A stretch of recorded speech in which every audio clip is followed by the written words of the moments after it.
ॐ नमो भगवते वासुदेवाय। ॐ नमो भगवते वासुदेवाय। ॐ नमो भगवते वासुदेवाय। यः स्वानुभावम् अखिलं श्रुतिसारमेकम् आध्यात्मदीपम् अतितीर्षितां तमोऽन्धम् संसारिणां करुणयाः पुराणगुह्यम् तं व्याससूनम् उपयामि गुरुं मुनीनाम्।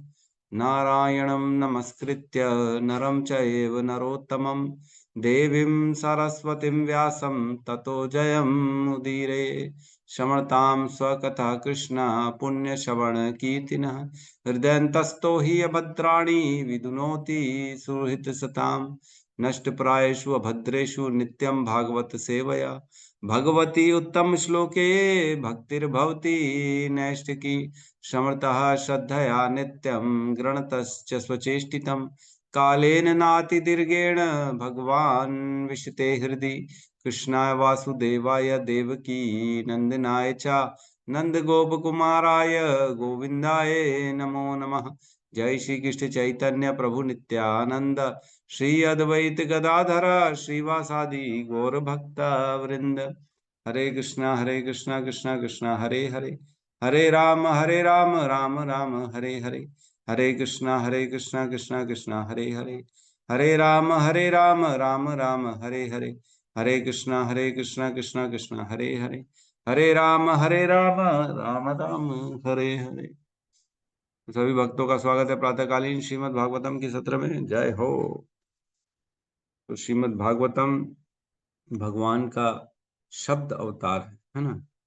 भगवान का शब्द है। भगवान और श्रीमद् भागवतम में कोई अंतर नहीं। एक श्लोक आता है 2.8.5, उसमें कहते हैं प्रविष्टः कर्णरंध्रेन्द्र स्वानाम भाव सरोरुहम धुनोति शमलम कृष्णः सलिलस्य यथा शरतः।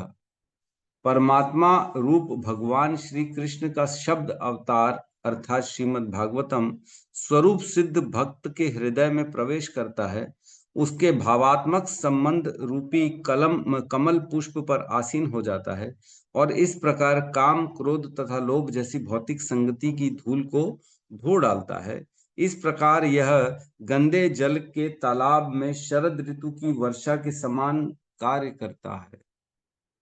जितने भी हृदय में कल्मश हैं, जितनी भी गंदगी है, जो भी गंदे विचार हैं, पाप करने की प्रवृत्तियां हैं, काम क्रोध लोभ मोह मद मात्सर्य है, 6 विकार हैं, इन सबको धो डालता है कौन? ये श्रीमद् भागवतम, जो कि भगवान का शाब्दिक अवतार है। यह वर्षा ऋतु है ना, शरद ऋतु की वर्षा के समान है। शरद ऋतु की वर्षा कहीं पे भी पड़ेगी तो उस गंदे तालाब को भी साफ कर देगी धीरे धीरे धीरे धीरे। तो प्रविष्ट कर्ण रंध्रेन, जैसे ही कर्ण के रंध्र में कानों में प्रवेश करता है ये श्रीमद् भागवतम, व्यक्ति को डे बाय डे उसको निर्मल स्वच्छ और एकदम साफ करता चला जाएगा। हमारा चित्त शुद्ध होना चालू हो जाएगा जैसे जैसे हम श्रीमद् भागवतम के श्रवण में बढ़ते चले जाएंगे। रोज श्रवण करेंगे तो रोज थोड़ा थोड़ा एक एक आधा आधा परसेंट हमारा चित्त साफ होता चला जाए। तो डिपेंड करता है कि हम कितनी शरणागति से जो है इसको श्रवण कर रहे हैं।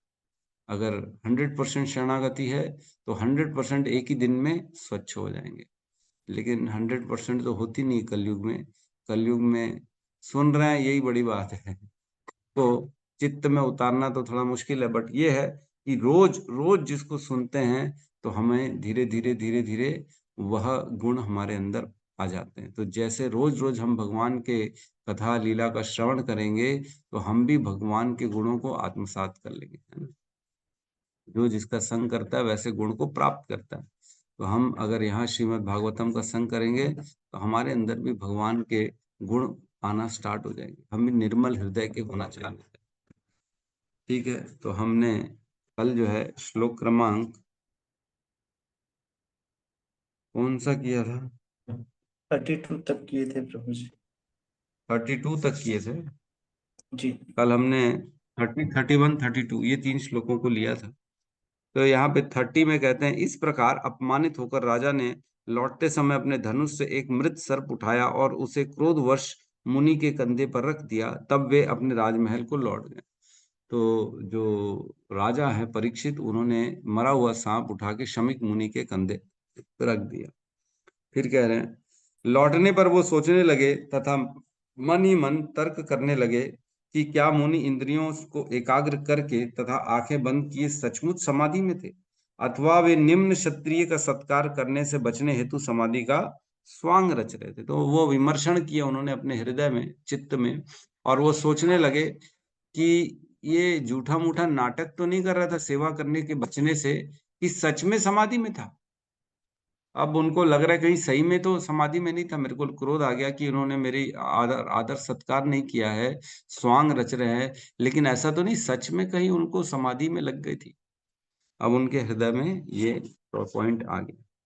आगे कहते हैं 32 में, उस मुनि का एक पुत्र था जो ब्राह्मण पुत्र होने के कारण अत्यंत शक्तिमान था।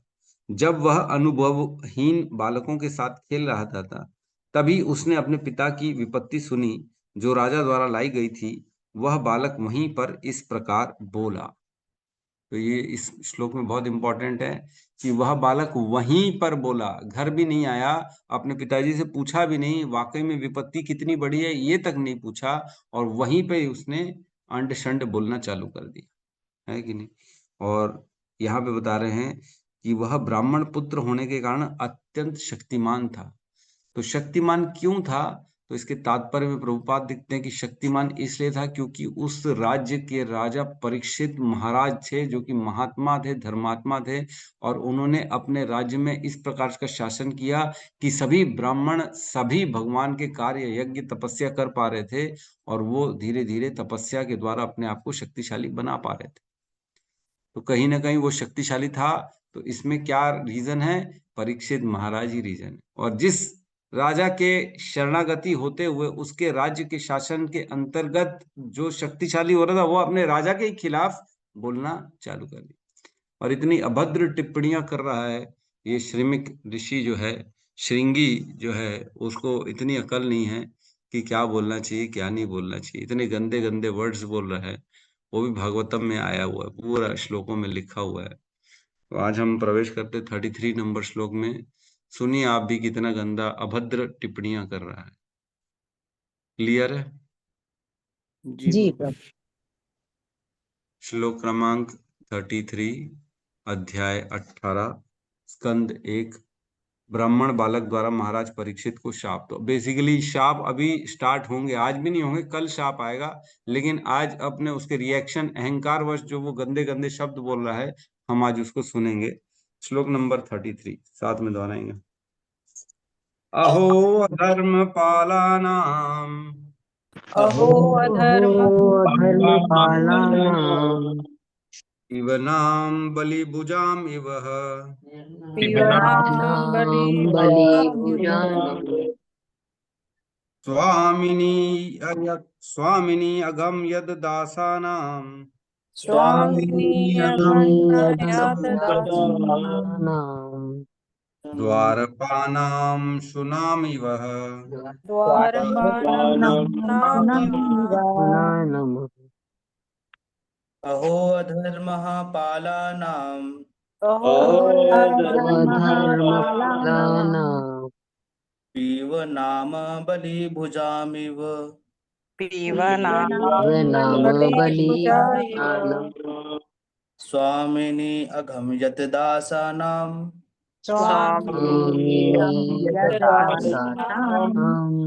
द्वारपानानां सुनामिव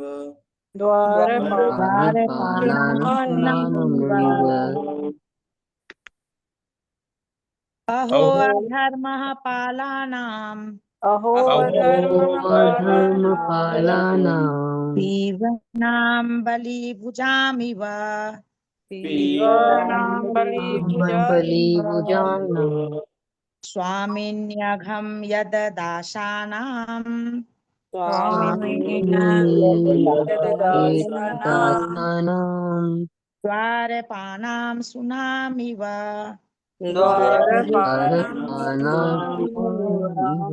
हरे कृष्ण। अनुवाद। ब्राह्मण बालक श्रृंगी ने कहा, अरे शासकों के पापों को तो देखो, जो अधिशासी दास सिद्धांतों के विरुद्ध कौवों तथा द्वार के रखवाले कुत्तों की तरह अपने स्वामियों के विरुद्ध पाप करते हैं। ओम अज्ञानतिमिरन्धस्य ज्ञानाञ्जन शलाकया चक्षुरुन्मिलितं येन तस्मै श्री गुरुवे नमः। श्री चैतन्य मनोभीष्टं स्थापितं येन भूतले स्वयं रूपः कदा मह्यं ददाति स्वपदान्तिकम्। वन्देऽहं श्रीगुरु श्रीयुतपदकमलं श्रीगुरून् वैष्णवांश्च श्रीरूपं सागरजातं सहगण रघुनाथान्वितं तं सजीवं साद्वैतं सावधूतं परिजनसहितं कृष्ण चैतन्य देवं श्री राधा कृष्ण पादान् सहगण ललिता श्री विशाखान्वितांश्च। हे कृष्ण करुणा सिंधु दीन बंधु जगतपते गोपेश गोपिका कांता राधा कांत नमस्तुते। तप्त कांचन गौरांगी राधे वृंदावनेश्वरी वृषभानुसुते देवी प्रणमामि हरिप्रिये। वाञ्छाकल्पतरोभश्च कृपा सिन्धुभ्य एव च पतितानां पावनेभ्यो वैष्णवेभ्यो नमो नमः। नमो विष्णुपादाय कृष्णपृष्ठाय भूतले श्रीमते भक्तिवेदांत स्वामीति नामिने। नमस्ते सारस्वते देवे गौरवाणी प्रचारिणे निर्विशेष शून्यवादी पाश्चात्य देशतारिणे। जय श्री कृष्ण चैतन्य प्रभु नित्यानंद श्री अद्वैत गदाधर श्रीवासादि गौर भक्त वृंद।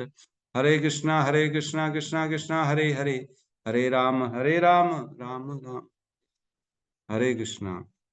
तो यहाँ पे बालक श्रृंगी अहंकारवश इतने कटु शब्द कह रहा है कि हमको ही अच्छा नहीं लग रहा है। परीक्षित महाराज जो कि महाभागवत हैं, जिनसे कोई ऐसी बहुत बड़ी गलती नहीं हुई है जो उनको इतने गंदे शब्द का उपयोग किया जाए।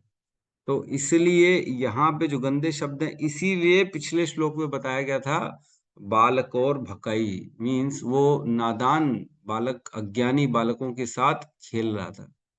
तो इसका मतलब वो छोटा भी था और वो खुद भी अज्ञानी था, विवेकवान नहीं था। इसलिए ये क्लियर हाईलाइट किया गया कि वो विवेकवान नहीं था, छोटा था, बच्चों के साथ खेल रहा था।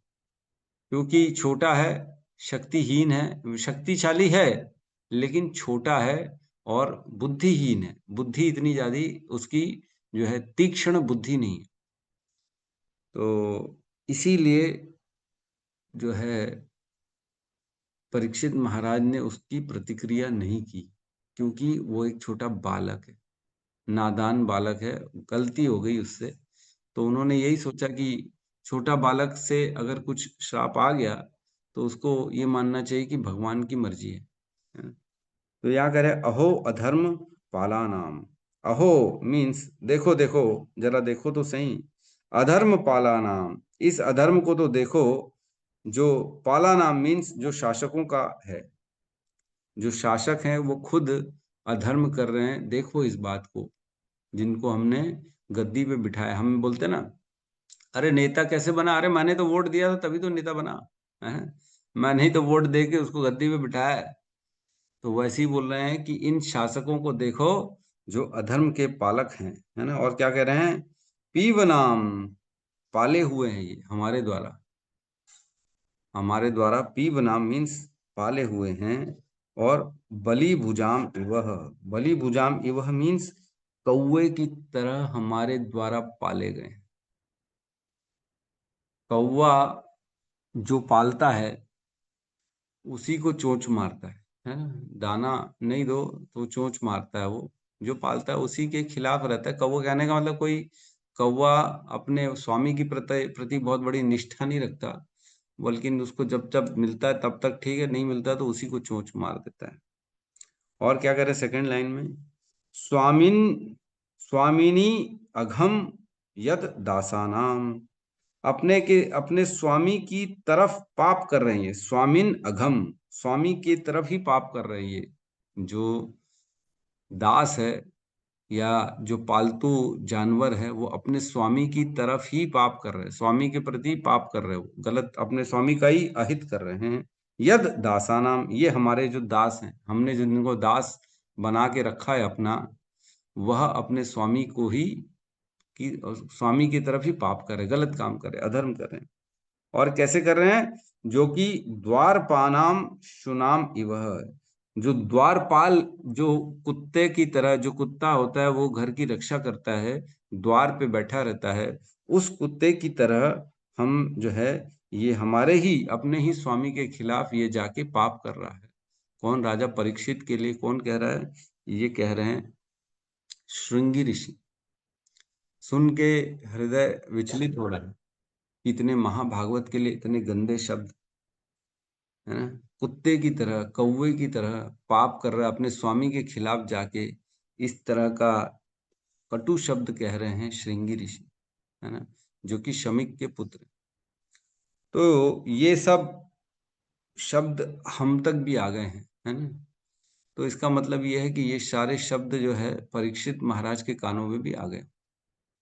परीक्षित महाराज को वर्ड टू वर्ड सब कुछ पता पड़ गया होगा, क्योंकि वह परीक्षित महाराज जो कलयुग को तक ढूंढ डाले, है ना, अनेक अनेक लोकों में जाके कलयुग को तक ढूंढ डाले, और पृथ्वी और गाय जो है, जो बैल और गाय के रूप में थे, धर्म और पृथ्वी, उनको भी, उनके स्वरूप को भी जान डाला।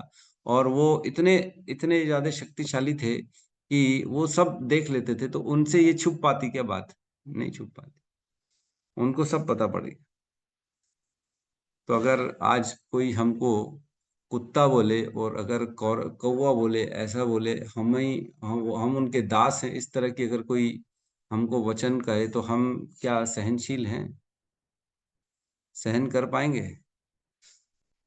नहीं नहीं नहीं सहन, अरे प्रभु दिखाएंगे उसको हम कौन है हमको क्या समझते हो तुम?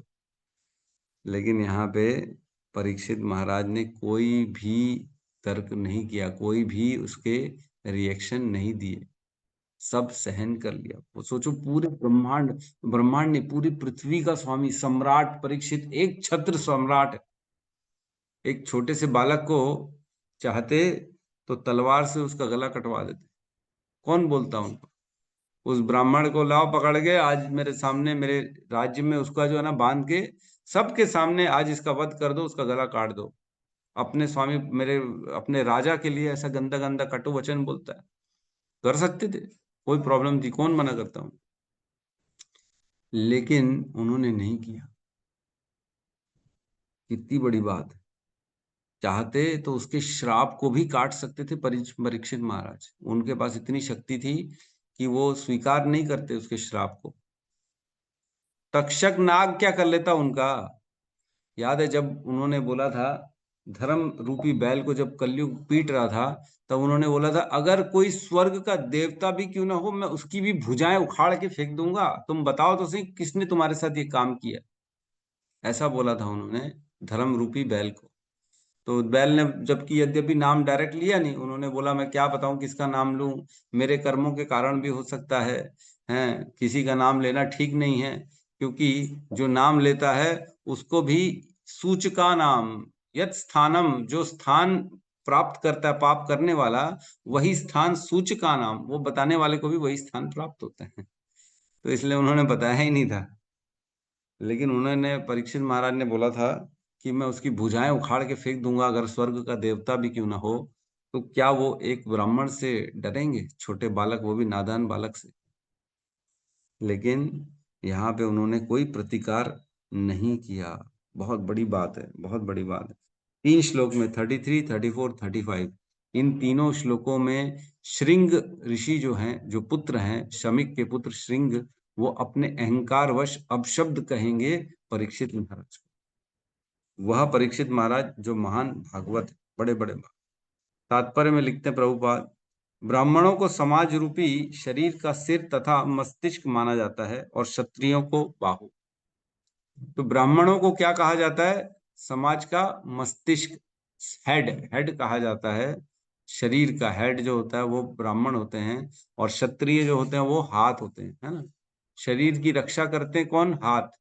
और दिमाग होता है हेड में, आंखें इंद्रियां सारी हेड में होती हैं। इसलिए ब्राह्मण को जो है ना मस्तिष्क का जो है एक संबोधन दिया जाता है कि ब्राह्मणों के बिना यह समाज चल नहीं सकता, इसलिए ब्राह्मण सबसे श्रेष्ठ है। तो यहाँ कह रहे हैं बिना ब्राह्मण के तो समाज नहीं चल सकता। अगर ब्राह्मण कोई काट देंगे ब्राह्मण को गायब कर देंगे समाज से, तो कैसे होगा कि मुंडी के बगैर खाली धड़ वाला शरीर, तो खाली धड़ वाला शरीर चल पाएगा क्या? नहीं चल पाएगा। क्षत्रिय क्या काम करेंगे? हाथ क्या काम करेगा बिना मुंडी के, बिना आंख के, बिना कान के, बिना बुद्धि के? कुछ नहीं काम करे। शूद्र क्या काम करेंगे? पैर क्या करेंगे? पैरों को तो पता ही नहीं पड़ेगा कहाँ चलना है अगर सर नहीं होगा तो ब्राह्मणों को इसलिए सर कहा गया है क्योंकि वो वेद और धर्म के अनुसार पूरे समाज को दिखाते हैं कि कौन से रास्ता पालन करने योग्य, किस रास्ते पे चलना है। लेकिन अगर समाज के ब्राह्मण ही पथ भ्रष्ट हो जाएंगे तो वो शरीर का क्या होगा? अगर किसी की बुद्धि भ्रष्ट हो जाएगी तो उसका शरीर क्या सही मार्ग पे चल पाएगा? उसके हाथ पैर क्या सही काम कर पाएंगे? अगर किसी की बुद्धि काम क्रोध में लिप्त हो जाएगी तो उसके हाथ क्या करेंगे? उसके हाथ केवल उसकी इच्छा को पूर्ति करने का काम करेंगे जो उसने इच्छा करी है। किसी का भोग करना है, किसी के साथ बैठ के दारू पीना है, किसी पशु को वध करना है, तो हाथ क्या करेंगे? वही काम करेंगे जो बुद्धि बोलेगी। तो इसलिए समाज में ब्राह्मणों का बहुत बड़ा कर्तव्य है। ब्राह्मणों को ये चाहिए कि वो अपना आचरण वेद अनुसार, धर्म अनुसार करें, अन्यथा पूरा समाज पथभ्रष्ट हो जाएगा, जो कि हो रहा है। आज की डेट में ब्राह्मण जो हैं वो खुद वेद शास्त्र का अनुपालन नहीं कर रहे हैं। वो क्या कर रहे हैं? आज की डेट में तो खुद जॉब पे लग गए बेचारे ब्राह्मण, है ना। मिश्रा शर्मा जितने भी हैं, दीक्षित उपाध्याय, ये लोग सब जॉब कर रहे हैं, नौकरी ढूंढ रहे हैं। किसकी? वैश्य के अंडर में रह के काम कर रहे हैं, है ना। वैश्य के क्षत्रियतापन छोड़ दिए अपना, वो भी केवल क्या कर रहे हैं? बिजनेस कर रहे हैं अपने आप को, जो है ना, बस सबको क्या लगा हुआ है, कैसे भी करके मैं धन अर्जित करूं। तो अपना कर्तव्य छोड़ के व्यक्ति केवल सब के सब वैश्य बन जाएंगे तो समाज तो पतन होगा ही होगा, कोई बताने वाला होगा ही नहीं किस रास्ते में चलना है। तो बहुत गंदी उपमा दी है, कौवे के साथ दी है और कुत्ते के साथ दी। कुत्ता, हम कहते हैं अगर कुत्ते की दृष्टि पड़ जाती है तो वह खाने का सामान भगवान को भोग भी नहीं लगता है। कुत्ते की दृष्टि तक पड़ जाए अगर किसी भी खाने में, तो वह भगवान को भोग लगाने लायक नहीं रहता, हम जानते हैं। कुत्ता जिस घर में रहता है उस घर का कोई भी सामान भगवान स्वीकार नहीं करते। कुत्ते को इतना निकृष्ट माना गया है कि वो जहां जाएगा वह सब चीज, पूरा घर अपवित्र कर देता है। इसलिए जिस घर में भी कुत्ता रहता है उस घर में कभी कोई देवता और इवन भगवान तक नहीं आते। इसीलिए हमारे शास्त्रों में मना किया गया है कि कभी भी कुत्ते को पालना नहीं चाहिए। कुत्ता चाटेगा, सूंघेगा किसी भी चीज को, है ना। नहाने से उसको एलर्जी होती है, कभी नहाएगा नहीं। और मतलब हर तरह से नेगेटिव ही नेगेटिव है। कुत्ते को हमेशा घर के बाहर का स्थान दिया है। कुत्ते को द्वारपाल का स्थान दिया गया है। वो द्वार तक ही सीमित है, उससे अंदर, उसके अंदर प्रवेश नहीं करना चाहिए। कुत्ते को कहाँ रखना चाहिए? घर के बाहर, जहाँ पे एक छोटा सा कमरा बनाओ, गार्ड रूम हो, वहां पे कुत्ते को बांध सकते हो आप। अगर द्वारपाल काम कर सकता है, लेकिन घर के अंदर बिल्कुल नहीं लाना चाहिए। जहाँ पे भी भगवान है, जिस घर में देवता है, जिस घर में पूजा पाठ होती है, वहां उस घर में बिल्कुल नहीं लाना चाहिए। क्योंकि सारा हमारा सामग्री, सारा हमारा भोग जो भी अर्पण करना चाहते हैं वो भगवान स्वीकार ही नहीं करेंगे। कुत्ते के कारण सब अपवित्र हो जाएगा, है ना। तो कुत्ते का बहुत गंदा उपमा है हमारे, मतलब यहाँ पे बहुत गंदी उपमा दी गई कुत्ते की, जो कि श्रृंगी ऋषि ने परीक्षित महाराज को दी। इसमें तात्पर्य में लिखा है, स्वाभाविक है कि ब्राह्मण के पुत्र के लिए अपने योग्य पिता के निर्देश में ब्राह्मण बनने के अच्छे अवसर प्राप्त रहते हैं, जिस प्रकार एक चिकित्सक के पुत्र के लिए योग्य चिकित्सक बनने का अच्छा अवसर रहता है। तो यहाँ पे कह रहे हैं जैसा पिता उतरा वैसा पुत्र होता ही है। तो यहाँ पे भी पिता श्रमिक ऋषि बहुत महान ऋषि है, इसलिए श्रृंगी को भी अवसर था कि वो एक महान ऋषि बन सके, लेकिन उसने क्या किया, अपने पिता के समान योग्य नहीं बन पाया, है ना। पुत्र को पिता की योग्यता का लाभ उठाना चाहिए और एक ब्राह्मण या चिकित्सक बनना चाहिए, अन्य कुछ नहीं।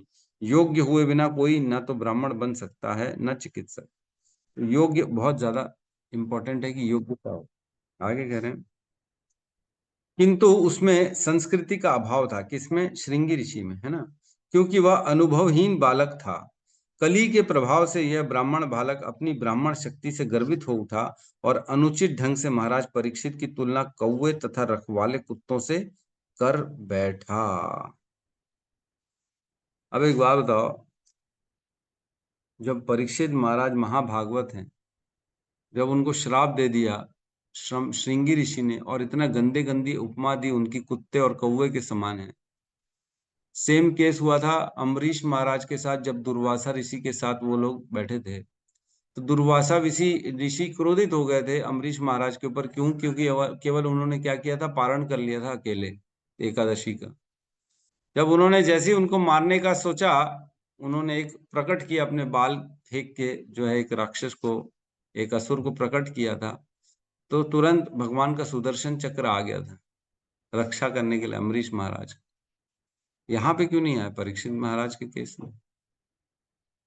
परीक्षित महाराज भी तो महाभागवत हैं, उनको भी तो गलत श्राप दिया गया है, उनको भी तो मृत्यु दंड दिया गया, वो नाग के द्वारा, नाग डस देगा 7 दिन में। तो क्यों नहीं आया भगवान का चक्र बचाने के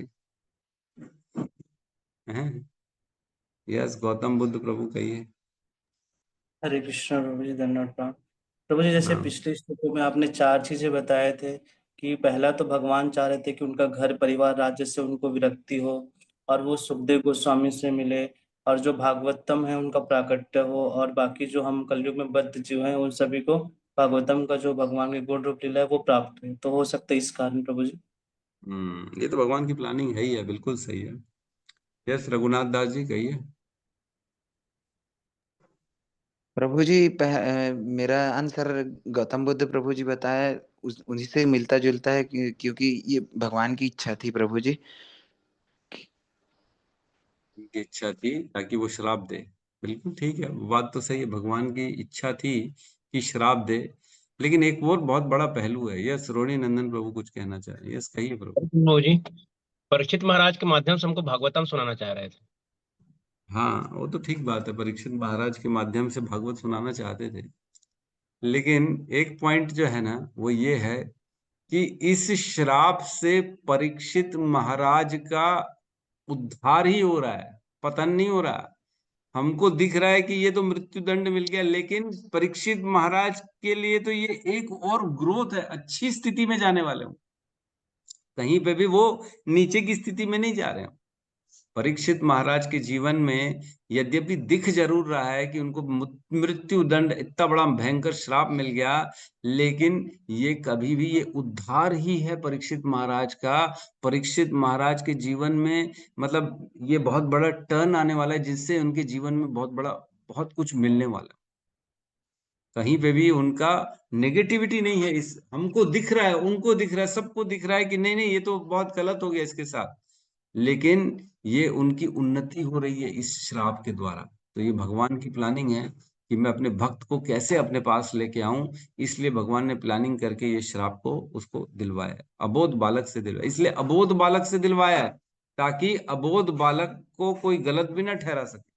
आज भी हमारा कोड जो है, 18 साल से अगर कोई छोटा होता है, वो अगर कोई पाप कर दे तो उसको जेल नहीं देता, है ना, है ना। जुविनाइल एक अलग कोर्ट चलता है, जो बच्चों का कोर्ट चलता है। अगर कोई बच्चा गलत काम करता है तो जुविनाइल कोर्ट में जाता है वो, और जुविनाइल कोर्ट में ये दंड ही नहीं है कि आपको जेल में भेजा जाएगा, उनको सुधार गृह, बच्चों का सुधार गृह होता है, वहां पे भेजा जाता है। तो वैसे ही यहाँ पे अबोध बालक ने किया है, इसलिए उनको ये कोई चीज का अपराध नहीं माना जाएगा।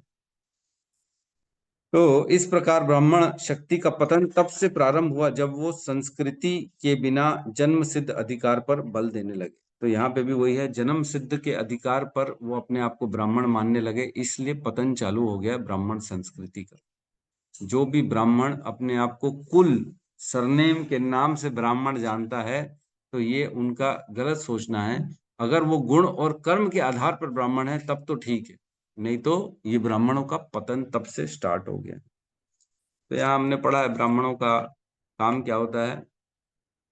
शमो दमः तपः शौचम शांतिम आर्जवम एव च ज्ञानम विज्ञानम आस्तिक्यम ब्रह्म कर्म स्वभावजम। भगवत गीता 18वें अध्याय में भगवान बताते हैं ब्राह्मणों के कर्म क्या है ना। शमो दमः तपः शौचम शांतिम आर्जवम एव वा। तो इसमें जो शांतिम है ना, उसका अनुवाद लिया गया है कि सहनशील होना चाहिए। ब्राह्मण को क्या होना चाहिए? सहनशील होना चाहिए। और यहाँ पे क्या किया इस अबोध बालक ने? सहनशीलता का तो नामो निशान नहीं दिखाया, विपरीत चले गए वो अपने ब्राह्मणों के गुणों से। वो अपने आप को क्या किया? उन्होंने क्रोध में आ गए हैं। यद्यपि क्षत्रिय का काम है कि किसी के वचनों को ना सुने। कोई अगर अपशब्द बोल रहा है तो क्षत्रिय का काम है कि उसके खिलाफ तलवार खोल दे, लेकिन ब्राह्मण का काम है कि वो सहन करे अगर कोई भी कटु वचन कह रहा है तो। यहाँ पे तो इन्होंने सहनशीलता दिखाई नहीं, उल्टा विवेकवान भी नहीं दिखाया। उन्होंने तुरंत प्रतिक्रिया दे दी, अपने पिता से भी नहीं पूछा कि यद्यपि इसमें वेरिफिकेशन भी नहीं किया कि कितनी सत्यता है कितनी नहीं है, क्या सच में मेरे पिता के साथ गलत हुआ। जबकि आगे हम पढ़ने वाले हैं उनके पिता ने क्या किया। जैसे ही समाधि से वो बाहर आए, जैसे ही जागृत हुए, उन्होंने क्या किया? खाली सांप को हटा दिया। अरे कुछ भी तो नहीं है, सांप रखा हुआ, साइड करो। कुछ उन्होंने तो प्रतिक्रिया तक नहीं दी, उन्होंने ये तक नहीं बताया कि कोई बहुत बड़ा पाप हो गया। और सोचो ऐसी स्थिति में उसने अपने पिता के खिलाफ विपत्ति समझ के सीधा एक ऐसे महाभागवत को जो है मृत्यु का श्राप दे दिया कि तक्षक नाग तुम्हें 7 दिन में डस देगा और तुम्हारी मृत्यु हो जाएगी। जबकि यद्यपि कोई पाप ही नहीं था, कोई बहुत बड़ा मैटर ही नहीं था। ठीक है, तो अगले श्लोक में हम प्रवेश करते हैं। कोशिश करते हैं आज तीनों श्लोक हो जाएंगे हमारे।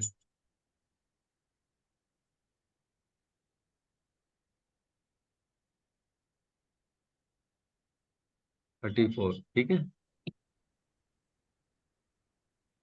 ब्राह्मणे शत्रुबंधुर्हि ब्राह्मणे शत्रुबन्धेन गृहपालो निरूपितः गृहपालो निरूपितः निरूपितः सः कथं तद्गृहे द्वास्थः सः तद्गृहीत्वा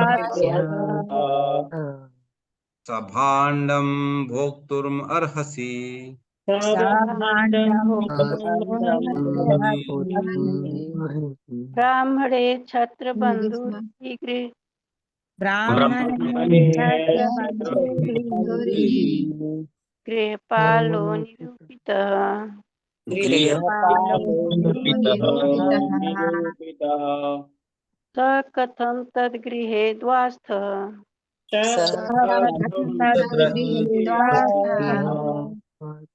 भाण्डं भोक्तुमर्हति।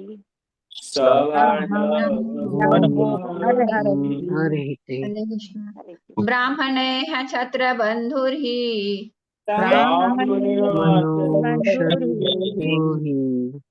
गृहपालो निरूपितः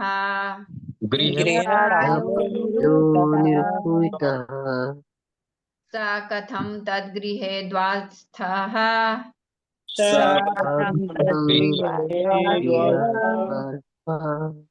स भाण्डं भोक्तुमर्हति।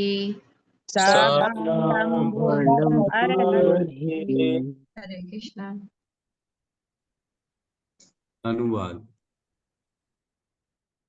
राजाओं की संतानें निश्चित रूप से द्वार रक्षक कुत्ते के रूप में, शांति बनाए रखें, कुत्ते के रूप में नियुक्त हुई हैं और उन्हें द्वार पर ही रहना चाहिए। तो किस आधार पर ये कुत्ते घर में घुसकर अपने स्वामी की ही थाली में खाने का दावा करते हैं? सोचो, इतना गंदा गंदा वचन बोल रहा है।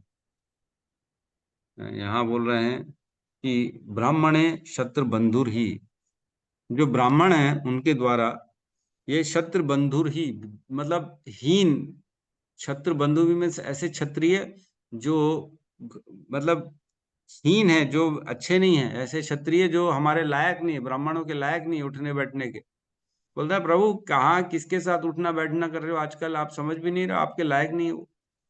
कैसे बैठ रहे हो, निकृष्ट लोगों के साथ उठना बैठना कर रहे हो। तो यही कह रहे हैं, ब्राह्मण है शत्रु बंधुर ही, ऐसे हम ब्राह्मण हैं, हमारे द्वारा नियुक्त है शत्रु क्षत्रिय, वह हमारे साथ उठने बैठने के लायक नहीं है। क्या किया हमने उनको, ग्रह पालो निरूपित, हमने उनको ग्रह का पालक मीन्स एक जो कुत्ता होता है जो घर की रक्षा करता है, उस रूप में हमने उनको नियुक्त किया हुआ है। सोचो कितना अहंकार आ रहा है, कितना अपने आप को वो कितना बड़ा श्रेष्ठ समझ रहे हैं ब्राह्मण होके, कि ब्राह्मण हैं हम, हमने ऐसे क्षत्रिय जो हैं हीन क्षत्रियों को अपने घर के कुत्ते के समान रख, द्वारपाल के समान बना के रखा है, हमने नियुक्त किया हुआ है, हमने नियुक्त किया है। स कथम तद गृहे द्वास्तः, स्वामी के घर के अंदर कैसे घुस सकता है वह कुत्ता, है ना। स भांडम भोक्तुम अर्हसि, किस बल पर वो स्वामी के पात्र में खा सकता है,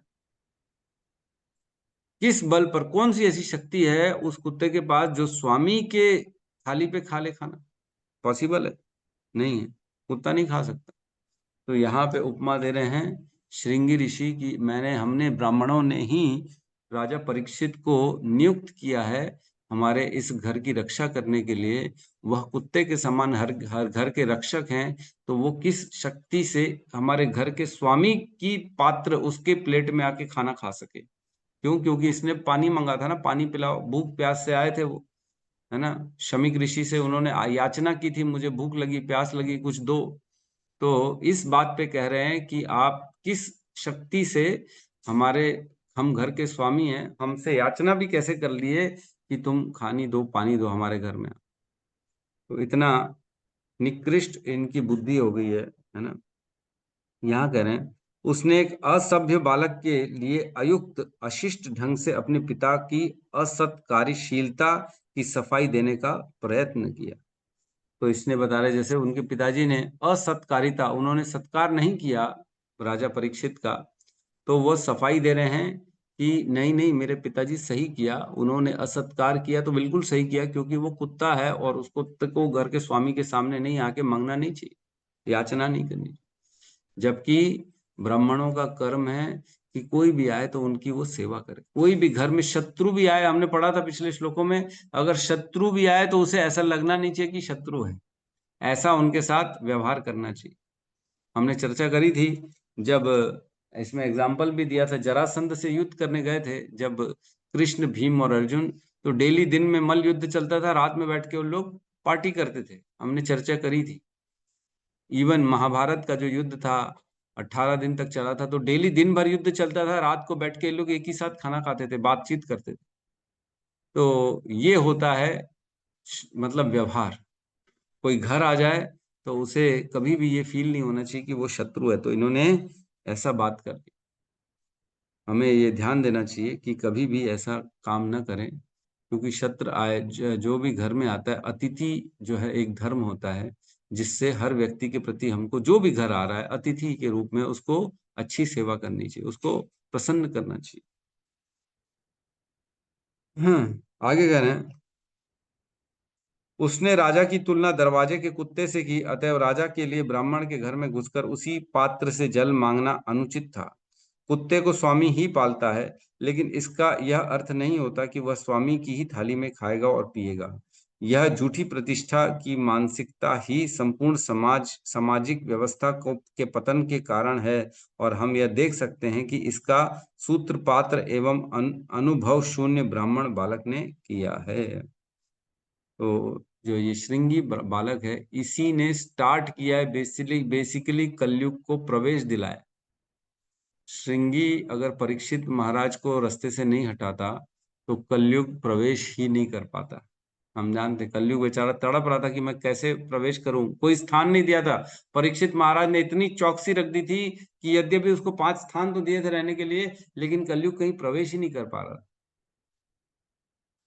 यहाँ पे इस बालक के माध्यम से, लेकिन कलयुग ने क्या किया, मेन उसी को साफ कर दिया जो जड़ है, राजा को ही साफ कर दिया, हटा दिया रास्ते से, अब प्रवेश करेगा अच्छे से। जिस प्रकार कुत्ते को कमरे तथा चूल्हे चौके में नहीं घुसने दिया जाता, भले स्वामी के ने ही कुत्ता पाल रखा हो, उसी प्रकार श्रृंगी के अनुसार राजा का कोई अधिकार नहीं था कि वह शमीक मुनि के घर में घुसता। बहुत इंपॉर्टेंट है देखो, कलयुग जो है ना, हर समय प्रहार कर रहा है। यद्यपि ब्राह्मण है, श्रमिक श्रृंगी ब्राह्मण का पुत्र है, तो भी कलयुग ने उसको चपेट में ले लिया। शक्तिशाली ब्राह्मण का पुत्र है, तो भी कलयुग ने चपेट में ले लिया।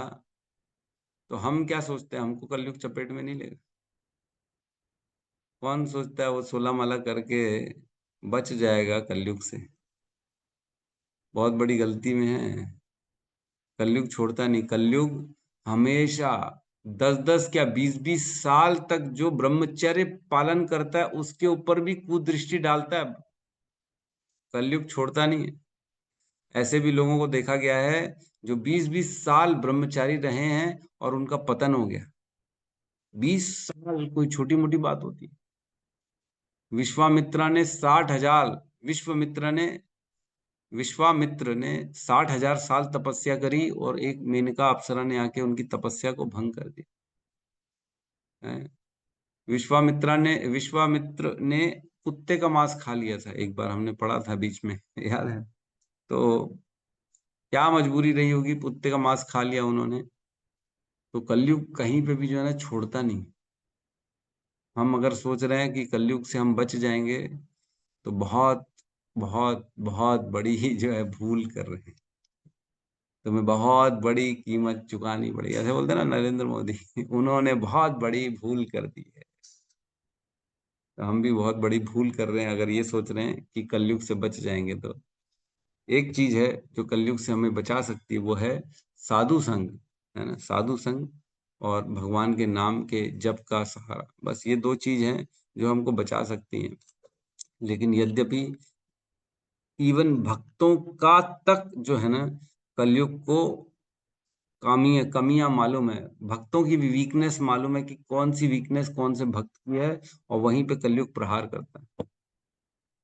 जैसे कोई 10-10 साल पुराना भी अगर कमांडो है आर्मी का, है ना, बड़ा उसने लड़ाइयाँ लड़ी हैं, तो 10 साल हो गए, 4-4 लड़ाई लड़ी है, तो ये क्या गारंटी है कि 5वीं लड़ाई में उसको जो है शत्रु मार नहीं पाएगा?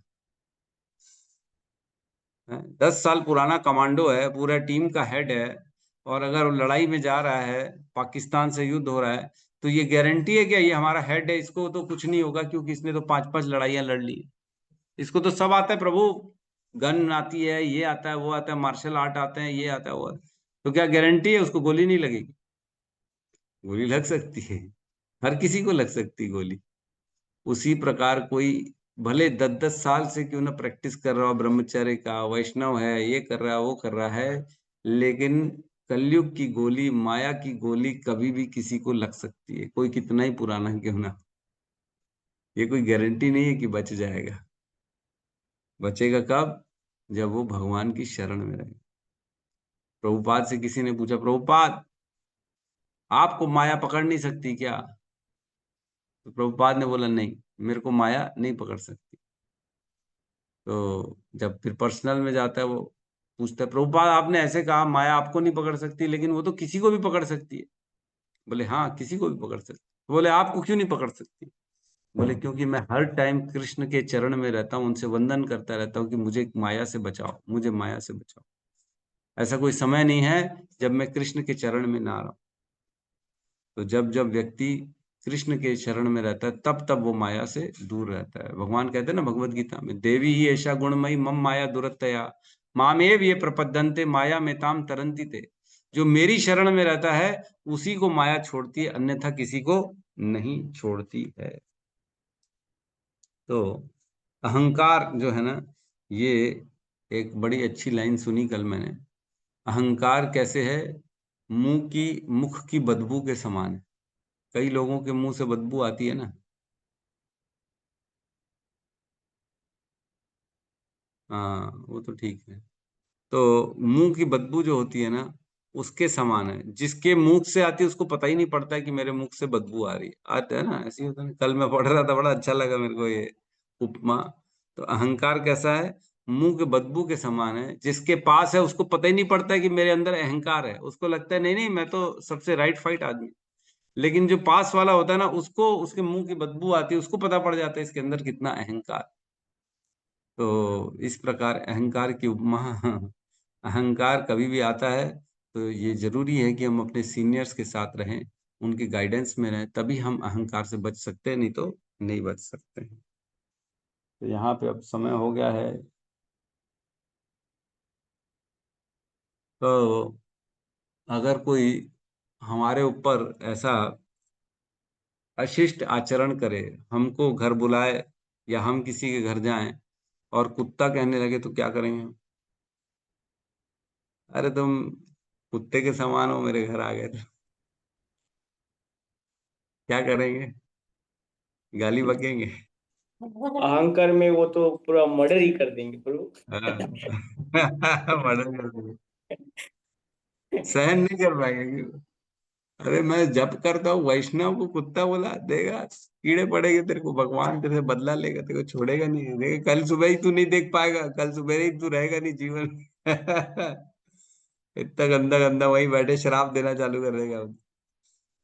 लेकिन ये वैष्णव का गुण है सहनशीलता। सहनशीलता, बहुत सहनशील होना चाहिए व्यक्ति, कभी भी प्रतिक्रिया नहीं देनी चाहिए। प्रतिक्रिया किसको देनी चाहिए? केवल सीनियर्स को देनी चाहिए, और इस उद्देश्य से देनी चाहिए कि इसमें सुधार कैसे हो, मेरे में सुधार कैसे हो, ऐसे देनी चाहिए। कभी भी बहुत ज्यादा कंप्लेंट, बहुत ज्यादा ये सब नहीं करना चाहिए। अपने आप को संभालना चाहिए, क्योंकि हम सही है ही नहीं। पूर्ण कौन है? केवल कृष्ण है, बाकी तो सब अपूर्ण है। हमने देखा था कि कैसे माँ लक्ष्मी जो है समुद्र से निकली थी तो सब में कमियां देख रही थी। ब्रह्मा जी में भी कमी देखती है कि वो अपनी पुत्री के देख के आसक्त हो जाता है, काम वासना है इसके अंदर, इससे शादी नहीं करूंगी। चार कुमार को देख के बोलती है ओहो ये तो हमेशा ध्यान में रहते हैं, ये ब्रह्मचारी है, इनसे कौन शादी करेगा। सब में देख देख के कुछ न कुछ कमियां निकालती है। उस प्रकार हमको कमी नहीं निकालनी है, हमको जो है भगवान को देखना है, हमको शरणागति करनी है हमेशा, है ना। तो यहाँ पे हम आज की क्लास को विराम देते हैं। किसी का कोई प्रश्न है तो ले सकते हैं। यस गौतम बुद्ध। हरे हरे हरे कृष्णा कृष्णा हरे हरे कृष्णा कृष्णा कृष्णा हरे हरे हरे राम हरे राम हरे राम राम राम राम राम हरे समस्त भक्त वृंद की जय। जय सद्गुरु शील प्रभुपाद की जय। जय निताई गौर प्रेमानंदे। हरि हरि हरि बोल। हरि बोल। हरे कृष्ण हरे कृष्ण हरे दंडवत कृष्ण प्रणाम। हरे कृष्ण प्रभु दंडवत हरे कृष्ण बहुत धन्यवाद हरे प्रभु जी कृष्ण। आपका। हरे हरे कृष्ण। कृष्ण। प्रभु जी दंडवत प्रणाम। राम माता जी। हरे कृष्ण।